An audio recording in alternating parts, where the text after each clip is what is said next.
Estés bien. Igual que esté muy bien. Gracias, Camilo. Y vamos a saludar de inmediato a nuestro primer invitado del día, el analista político Mladen Yopo, doctor en ciencia política, analista internacional, investigador del programa de política global de la Universidad SEC. Profesor, ¿cómo le va? Muy buenos días, gracias por estar con nosotros. ¿Qué tal? Buenos días, Claudia. Buenos días, Constanza.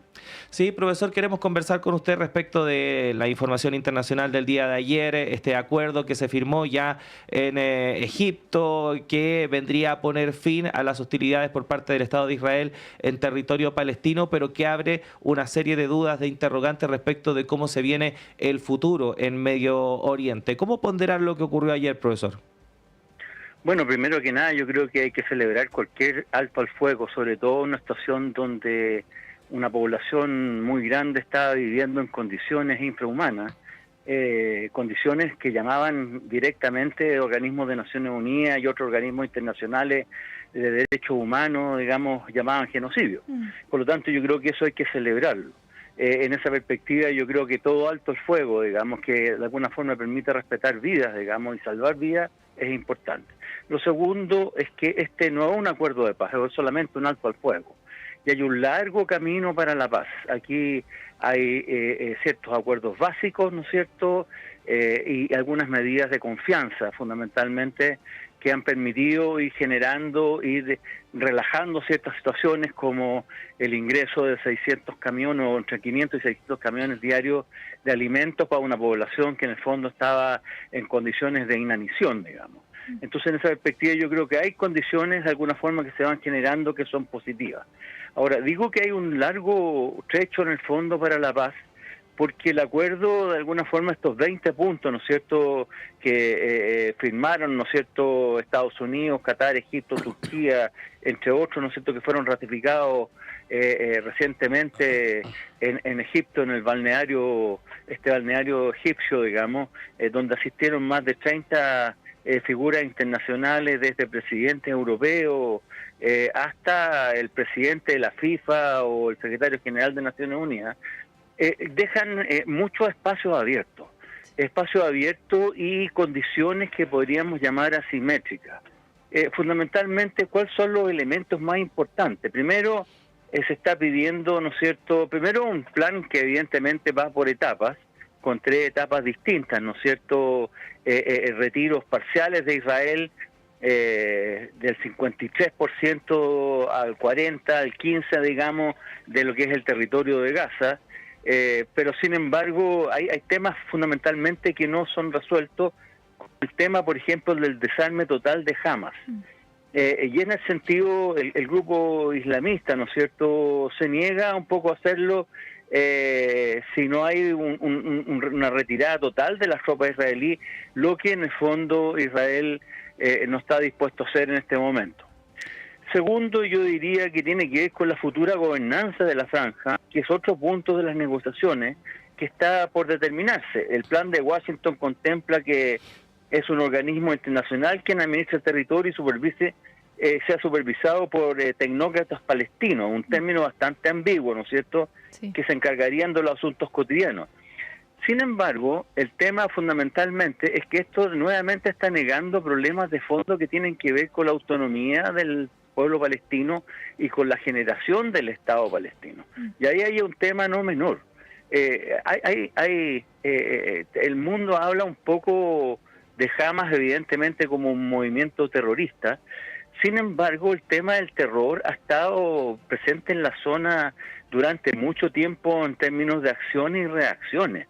Desde 1948 en adelante, ¿no es cierto?, uno empieza a buscar, digamos, lo que han sido matanzas, por ejemplo, de palestinos, y uno encuentra una cantidad enorme de matanzas de palestinos, desde Deir Yassin, Abu Shuja, Tantura, etcétera, etcétera, Sabri Chatila en el 82, masacre en Haifa desde el 37 al 48, sucesivamente, que de alguna forma han ido generando reacciones.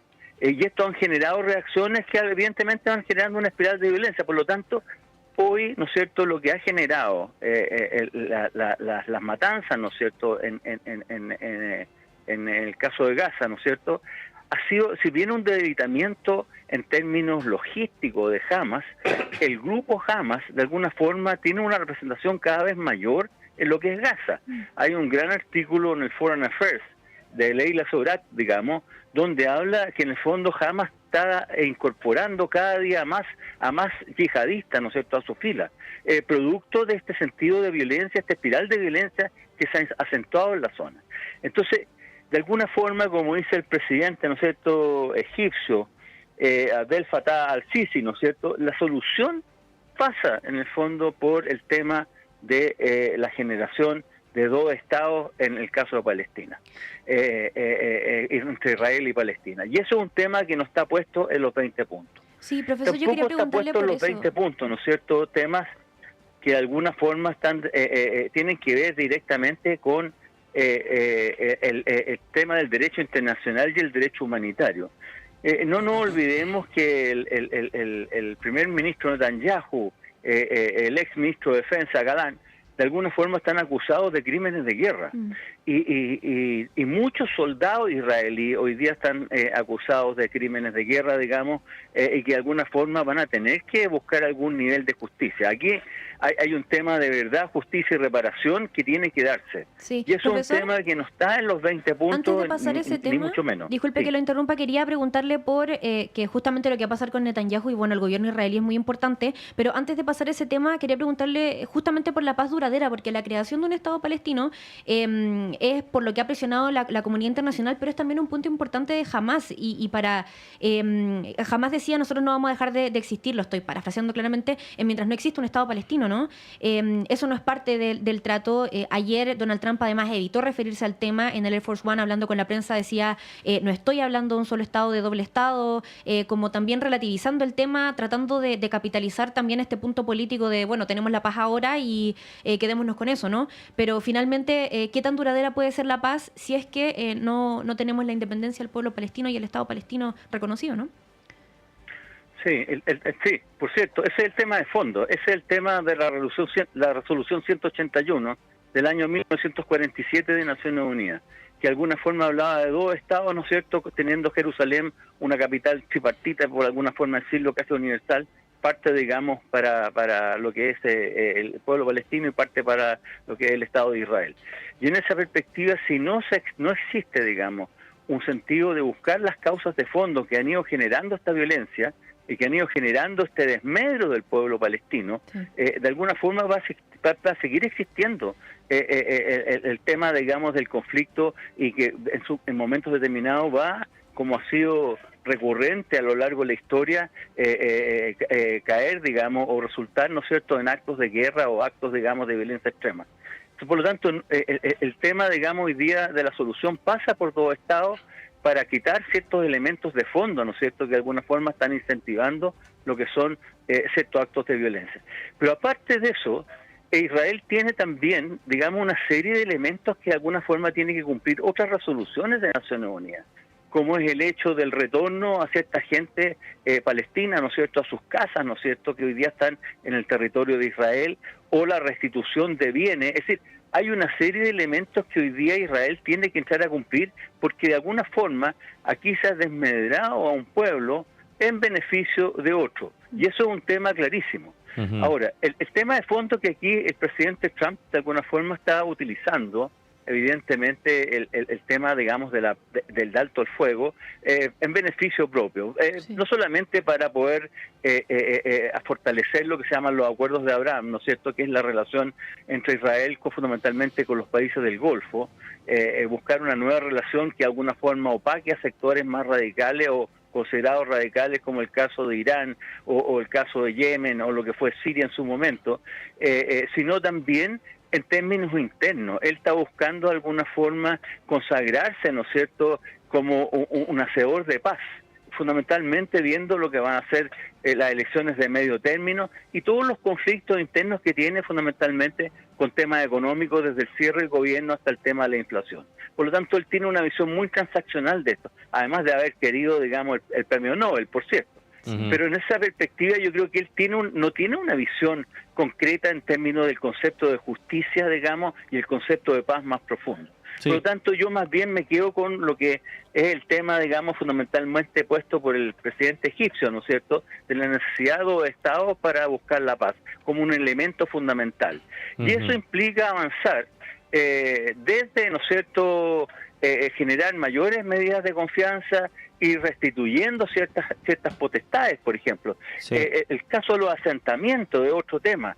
Cada día han ido avanzando más los asentamientos en Cisjordania, ¿no es cierto?, o la apropiación, por ejemplo, del acuífero del Valle del Jordán, ¿no es cierto?, por parte de Israel. Por lo tanto, todas esas cosas deben parar y deben ser parte de lo que fue un futuro plan de construcción de la paz. Profesor, aquí hay que hablar de construcción de la paz. Sí, profesor, y respecto de la figura de Benjamín Netanyahu, porque sabemos que es una figura que venía cuestionada antes de esta ofensiva, durante la ofensiva, y ahora que finalmente esto alcanza una tregua, uno se pregunta qué puede pasar finalmente con la figura del primer ministro de Israel. Ayer llamaba mucho la atención, por ejemplo, durante el discurso de Donald Trump en la Knesset, cómo emplazaba directamente al presidente israelí Isaac Herzog para que le levantara los cargos por corrupción que pesan en contra de Benjamín Netanyahu, sin mencionar los cargos que pesan por crímenes de lesa humanidad ante penales internacionales. ¿Cómo ve lo que pueda ocurrir en torno a la figura del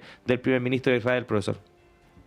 Bueno, yo creo que Netanyahu se va a tratar de mantener en el poder porque de alguna forma él está cuestionado no solamente internamente por corrupción, sino externamente por crímenes de guerra, directamente, por asesinatos, digamos. Por lo tanto, él se va a tratar de mantener en el poder, él va a tratar de buscar alianzas, Trump lo está afianzando. Hay una comunidad judía internacional muy potente que de alguna forma tiene fuerte ascendiente sobre varios gobiernos, no solamente sobre el gobierno de Estados Unidos y los republicanos, ¿cierto?, con el control financiero y fundamentalmente la industria de comunicaciones, sino también, por ejemplo, en el caso de Europa, donde de alguna forma ha financiado, no sé, en el caso del Reino Unido, por ejemplo, más del 40% de los parlamentarios han tenido fondos provenientes de la comunidad judía para su elección. Por lo tanto, van a tener un afianzamiento fundamentalmente de este mundo. Un mundo que de alguna forma no pudo resistirse, digamos, ante la violencia que se había generado, pero de alguna forma tiene una predisposición positiva hacia Israel frente, digamos, a un mundo árabe, un mundo musulmán, ¿no es cierto?, que de alguna forma les incomoda en general, más allá de los negocios que pudiesen hacer. Por lo tanto, él se va a tratar de mantener en el gobierno. Incluso más, días antes, 2 días antes, digamos, el presidente Trump, mientras estaba diciendo que la guerra había terminado, ¿no es cierto?, el primer ministro israelí decía que las hostilidades se pueden reanudar en cualquier momento. O sea, él sigue jugando con el sentido de la inseguridad para poder mantenerse. Incluso más, ese mismo discurso lo dijo el domingo 12 de octubre, es decir, en la víspera de la liberación de los rehenes, él dijo, ¿no es cierto?, la ofensiva no ha terminado directamente. Es decir, ahora el tema de fondo es que tanto Estados Unidos como Israel, de alguna forma, estaban puestos en un momento, en una balanza negativa, bastante negativa a nivel mundial. No nos olvidemos que muchos países reconocieron al Estado palestino, países aliados estratégicos de Estados Unidos como Reino Unido, aparte de Francia, o sea, parte de los países de la OTAN, ¿no es cierto?, para no hablar, ¿no es cierto?, de hoy día de los boicotes económicos, en el caso de Italia o Irlanda, ¿no es cierto?, o el mismo España, que de alguna forma le restringió las ventas de pertrechos militares a Israel. Es decir, Israel se estaba convirtiendo en un apartheid y estaba arrastrando a Estados Unidos en esta condición de apartheid. En las marchas internacionales, de alguna forma, a lo largo de todo el globo, en los países nórdicos, en el caso de América Latina, en el caso de Europa, incluso en Alemania, donde en el fondo fueron reprimidas las marchas, se formaron marchas pero multitudinarias, digamos. Entonces, de alguna forma, venía un proceso de generar, ¿no sé, un apartheid hacia Israel.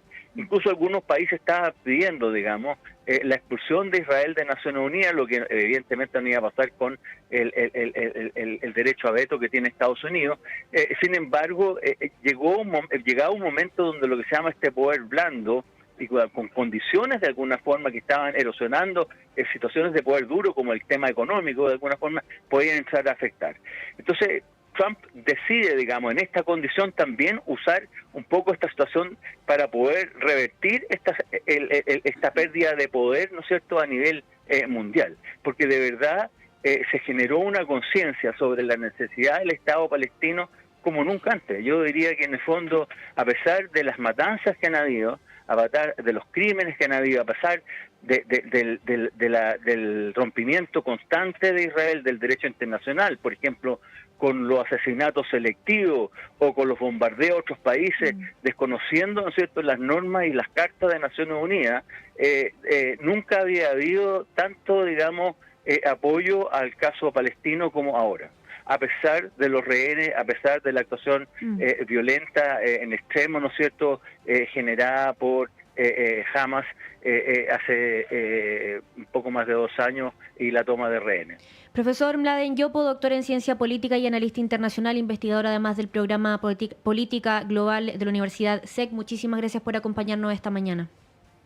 Que tengan muy buen día. Muchas gracias. Usted también. Gracias, profesor. 8 de la mañana con 1 minuto, hacemos una pausa en esta primera edición de Radio Análisis, pero siga junto a nosotros y nosotras. Ya llega Patricio López para continuar con el programa y Connie, nosotros nos reencontramos ya mañana miércoles. Nos reencontramos mañana, que tengan buen día.